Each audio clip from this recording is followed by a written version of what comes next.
सोनभद्र जिल्हा मुख्यालय रॉबर्टसन येथील माँ गायत्री ज्ञान मंदिराच्या प्रांगणात आदिपर्व गुरुपौर्णिमेनिमित्त सद्गुरू पूजेचे आयोजन करण्यात आले होते. आध्यात्मिक चेतनेद्वारे संपूर्ण जगात आध्यात्मिक प्रबोधन करणारे गायत्री परिवाराचे संस्थापक आचार्य पंडित श्रीराम शर्मा आणि गुरुमाता यांच्या चित्राचे पूजन करून हवन कार्यक्रमाची सांगता करण्यात आली.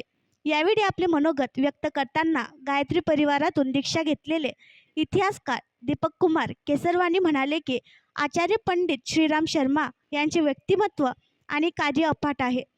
ते स्वातंत्र्य सैनिक, संग्रामवीर, आध्यात्मिक महापुरुष होते आणि त्यांनी हे कार्य केले.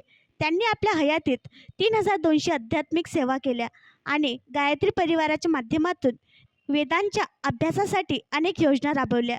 त्यामुळे त्यांना केंद्र सरकारकडून भारतरत्न देण्यात यावा असे राजकुमार तरुण यांनी सांगितले. गायत्री परिवार ते गुरुजींच्या नामस्मरणाचे आपले सर्व प्रश्न सुटतात.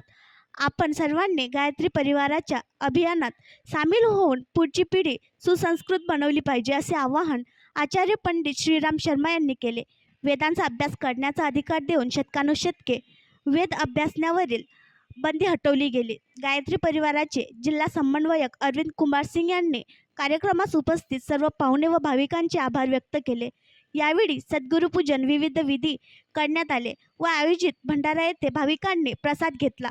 प्रदीप गुप्ता, प्रकाश केशरी, गोविंद, लल्लन गुप्ता, रामदेव, अरुण शास्त्री, प्रदीप जयस्वाल, अजय कुमार श्रीवास्तव, आनंदेश्वर गुप्ता, प्रतिभा देवी, मंजू देवी, उषा, गीता राणी, कुसुम, सुनीता सिंग, कलावती, सावित्री, शशिकला आदी उपस्थित होते. कार्यक्रमाला सरिता, उर्मिला, लीलावती, संगीता, आशादेवी, आश्वी, संजय, सोनी, यश, शोभा आदी भक्त उपस्थित होते.